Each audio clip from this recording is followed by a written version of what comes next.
Hey, good morning, everybody. Jim Hoffman here. I am pastor at St. John's United Methodist Church. It is Wednesday. It's time for our daily devotion. And so I want to invite you to come and join me as we gather together and we begin to think about spending a few moments with God today. This is a great time for us just to pause. Maybe you've had a busy morning already and you just need to take a pause to recenter and think about God's presence. And so we invite you to join us in that moment today. As you do, say hello. Just leave a quick comment. Of course, Facebook's going to tell me who's watching, but comments are nice as well. If you watch this later on today, don't forget to also leave a quick comment and tell me that you stopped by. I would appreciate you doing that. I'm going to say good morning to a couple of folks. They're starting to say hello. So good morning, Mr. Dunbar. Glad you are here. Good morning, Linda. Good morning, Jack and Pat. Good to see both of you. My Uncle Bill is here. Good morning, William. Glad you are here this morning as well.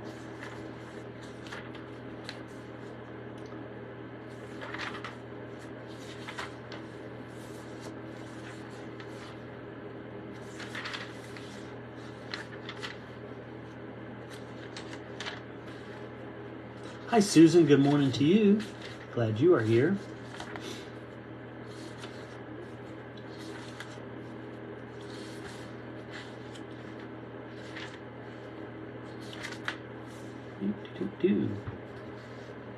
We're going to read from one of the 12 prophets today, Habakkuk, chapter 3, verses 16 to 19. I got to run through the minor, what they call the minor prophets, the 12 prophets that follow what they call the major prophets, although some people don't like those terms because they think they might be a little too pejorative or whatever. But just for ease, you've got the major prophets, Isaiah, Ezekiel, Jeremiah, Daniel, people like that. You've got the minor prophets, which are going to be Malachi, Nahum, Obadiah, Habakkuk, Zephaniah, Zechariah, things like that. So Habakkuk is where we're going to be reading today, chapter 3, verses 16 to 19. Just so you know, Habakkuk follows Nahum and is just before Zephaniah. Short little prophet. In my Bible, he's barely a little over 2.5 pages.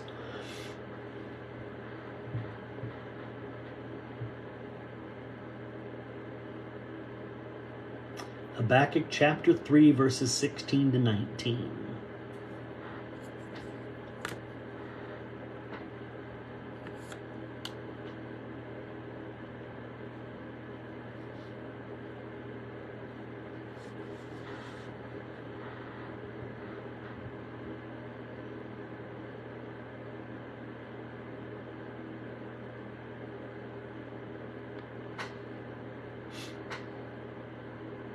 Habakkuk chapter 3, verses 16 to 19.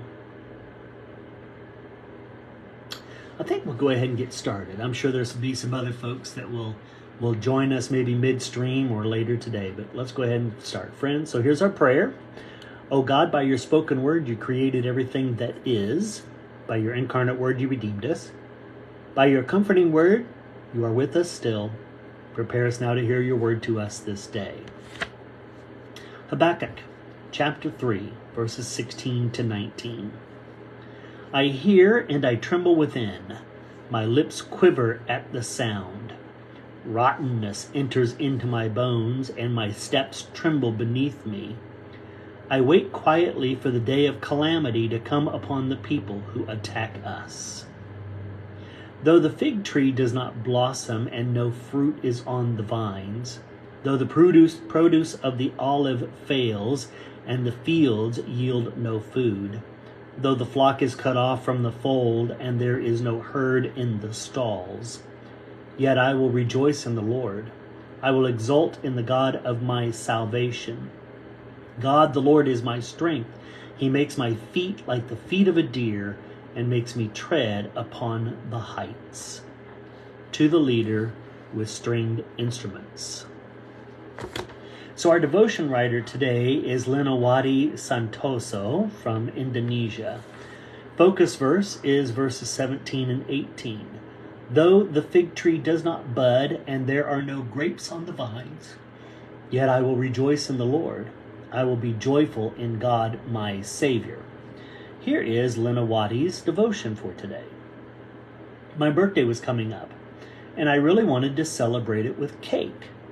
The problem was that we did not have enough money to buy one. My sister knew I wanted cake, so she made one. And instead of using flour, butter, and milk, she used sweet potatoes and coconut. First, my sister steamed the sweet potatoes, and then she mashed them. Then she shaped them into a cake and sprinkled it with grated coconut. My sister did not spend much money making the cake.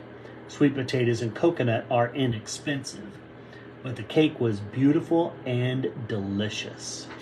I was so happy. I thanked God for my special birthday cake. From this experience, I realized that happiness is not dependent on money or wealth. This is why Habakkuk could rejoice despite having no crops or livestock or other material wealth. Today, we may not have much money or wealth. We cannot buy everything we like, but we still can be happy. Because we have God, we have everything we need in life. And like Habakkuk, we can rejoice in the Lord. Thought for the day is, because I have God, I have all that I need. So we recently celebrated my father's birthday. My Uncle Bill and my Aunt Judy and my Aunt Sissy, my mom's brother and two sisters came to my dad's birthday party. And one of the funny things is my sister, my younger sister Sheila, was in charge of finding the cake for my dad's party. She went to the Sam's Club in South Kansas City, and she was going to order a cake.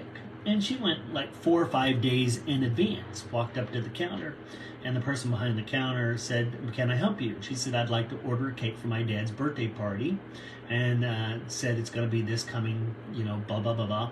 And the person immediately stopped her and said, "We're all full up on orders. We can't take any more." Period. Okay.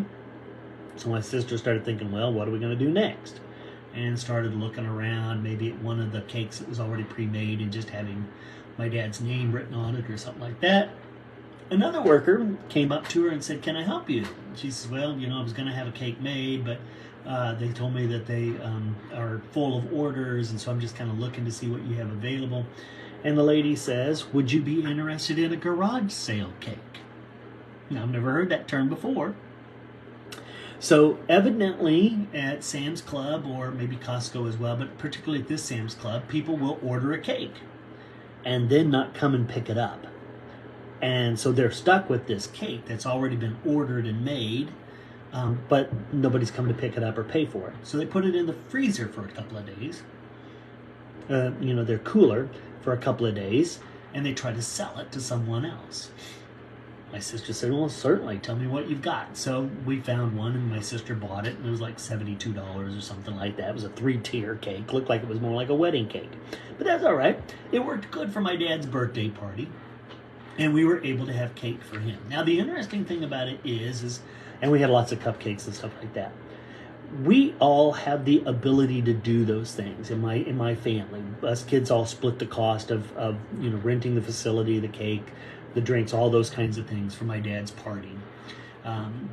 We have the ability to do those kinds of things economically. It makes me wonder, though, what we could do without in our lives and still find joy. How much could we really strip away from our lives and still be joyful?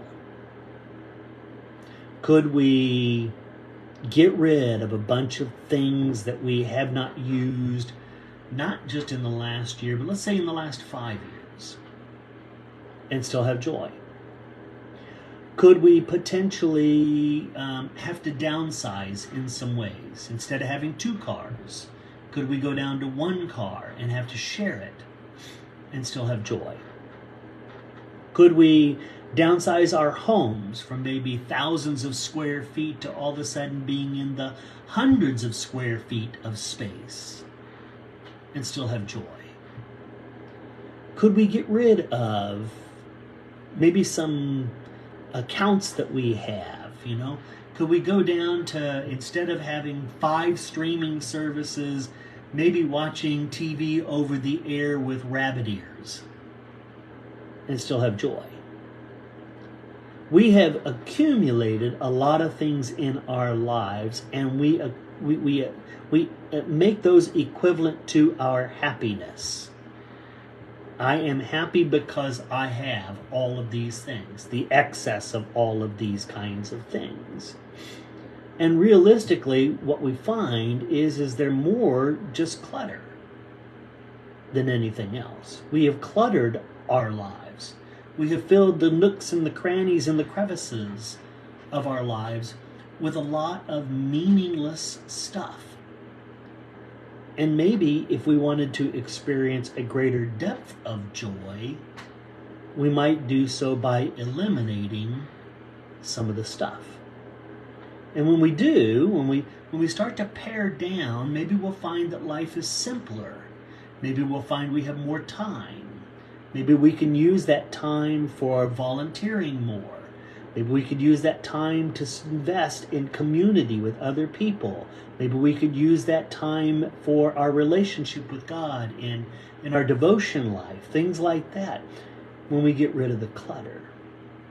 Because it isn't the clutter and the wealth and the opulence and the ability to buy that's going to make us joyous. Actually, I've come to believe it's less. Having less that develops and really consumes our time, and having more time available to do the things that really represent God's heart in the world. So think about maybe some of those things that you could begin to let go of, strip away the clutter, and how life could be maybe simpler in some ways. And as they are simpler, the time that you gain. And when you gain time, how you can use it for God's purposes. So let's take a moment to pause and pray. Gracious God, help us not to rely on money or wealth for our happiness.